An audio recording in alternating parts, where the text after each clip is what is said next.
ditarik lebih jauh lagi ke permasalahan masyarakat saat ini, apakah memang ada latar belakang mungkin memang akhir-akhir ini situasinya memang bikin stres, bikin apa namanya, bikin pikiran jadi nggak beres atau gimana sih sebenarnya ini?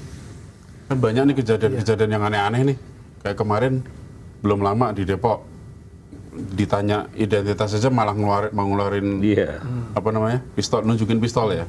Meskipun akhirnya mengaku itu bukan pistol beneran. Yang kayak gitu-gitu loh. Maksudnya gampang banget sih masyarakat sekarang ini emosi, kepancing emosinya gitu loh. Iya nggak sih? Iya benar. Coba Mas John, kira-kira gimana komentarnya sebagai ini nih, apa namanya, pengamat masyarakat? Ya kalau emang di tengah apa ya, tuntutan atau situasi misalnya perekonomian atau masalah sosial di masyarakat, ada pentingnya menahan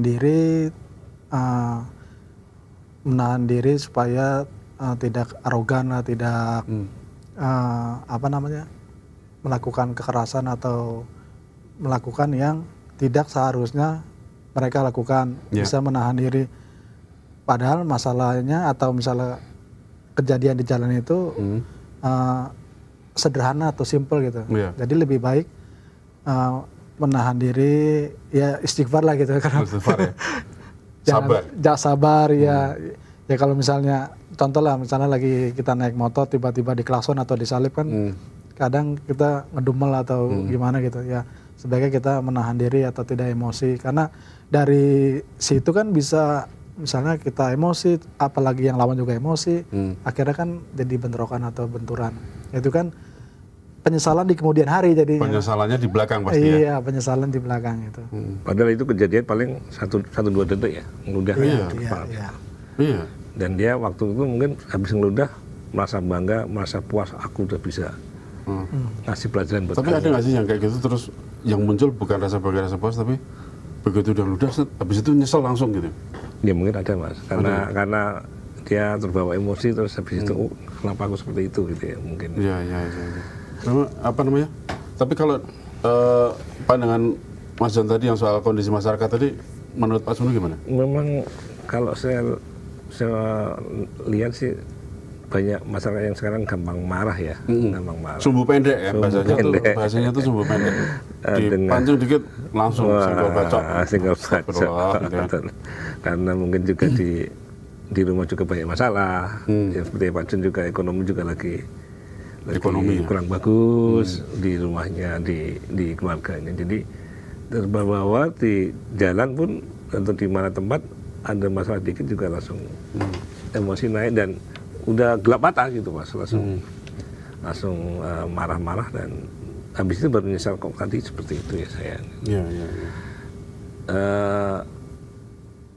Di beberapa kasus kan saya terakhir itu soal ambulan yang mau lewat kan, ambulan prioritas. Ya, ambulan. Itu beberapa mobil dan kendaraan nggak mau ngasih dan jadi viral kan seperti itu. Oh iya, ada juga yang pejabat ngadeng. Itu kan menurut saya aneh ya. Itu orang sakit mau dibawa cepat orang sakit, udah ngasih kode tweet, tetap nggak menghalang itu. Saya kira sakit jiwa kayak gitu. Ini jangan-jangan benar ya yang kemarin disampaikan ya, bahwa sebenarnya masyarakat kita ini sebenarnya udah mau jenuh atau mungkin karena kejenuhan, mungkin karena melihat situasi yang kayak gini terus jadi ya gampang banget emosi itu tadi ya. Iya.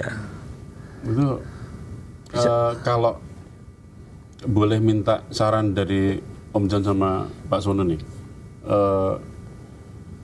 apa nih baiknya kita ke depan tuh harus seperti apa untuk ya biar kita nggak kayak mereka yang gampang kepancing emosi gitu. Saya sebagai yang muda nih minta saran, minta nasihat. Ya seperti yang banyak disampaikan bahwa kita harus sabar Mas. Harus sabar. Ya menjalani hidup dan di jalan kan memang Allah bersama orang-orang yang bersabar. Resikonya kalau kita lagi ada masalah di jalan, saya lagi serempetan atau lagi disalib, ya sabar aja kan. Tapi kalau kalau sampai ke serempet ya emosi ya. Tapi ya oke, sabar. Terus apa lagi nih kita? Ya, harus bagaimana nih? Dan ya kita harus mikir kalau masalahnya akan lebih runying kalau kita melakukan sesuatu yang di luar kendali kita, misalnya marah-marah sampai mukul orang sebenarnya itu kan nanti malah urusannya sampai kepolisian Panjang ya, panjang. urusannya panjang. Nah ini kita harus itu tadi ya, berpikir panjang ya, sabar, berpikir panjang. Oke. Terus Om John, apa tambahnya? Ya memang prinsipnya itu, Jos. Jadi kita harus mengendalikan diri di jalan, Kendalikan diri ya. mengendalikan diri, terus mematuhi aturan lah. Kalau yang tadi kasusnya dosen, Pak dosen, budaya antri, karena ya sebentar aja sih. Sekarang kan dampaknya kan justru lebih berat ini bagi Pak dosen dan keluarganya. Iya, jelas. Gitu sih, jadi mungkin apa ya, keluarganya juga nggak menduga banget ya. keluarganya sama sekali dapat apa itulah. Mukanya se-Indonesia Raya kan enggak. Wah, Pak dosen ini yang ludahin itu. Itu kira-kira kalau udah dibalikin ke Dikti terus nanti akan dikirim ke universitas mana gitu, Pak? Kemungkinan mungkin ada di evaluasi di Dikti juga ada sidang etik apa untuk konditennya dia Untuk kan. kondite, oh ya ada ya seperti itu ya, kode etik ya. Oke. Jadi itu tadi ya teman-teman Sindo, Sobat Sindo. Memang di situasi yang memang kadang bikin emosi ini kita memang harus satu tadi lebih bersabar, kedua pengendalian diri ya, kendalikan diri, terus berpikir panjang bahwa mungkin apa yang kita hadapi, yang kita mau emosi itu kita pikir panjang dulu nih. Ada yang rekam nggak ini kira-kira? Kalau ada yang rekam bahaya tuh, akan jadi barang bukti ya kan? Kira-kira begitu ya? Iya. Ini kan si dosennya mungkin nggak ngeh ya kalau ada yang rekam gitu ya. Ternyata ada CCTV gitu kan. Ternyata ada CCTV jadi barang bukti, udah repot. Nah itu aja teman-teman ya, Sobat Sindo, kalau kami harapkan sih bisa mengomentari ini harus bagaimana kita ke depan menghadapi situasi yang mungkin memang di tahun 2025 ini memang banyak yang bikin emosi sesaat gitu ya. Terus ke depan harus seperti apa? Coba kasih komen nanti di komen kita ya di bawah ini. Dan kita cukupin dulu ya, sekian ya. Sampai ketemu lagi di komen berikutnya. Wassalamualaikum warahmatullahi wabarakatuh. Waalaikumsalam warahmatullahi wabarakatuh.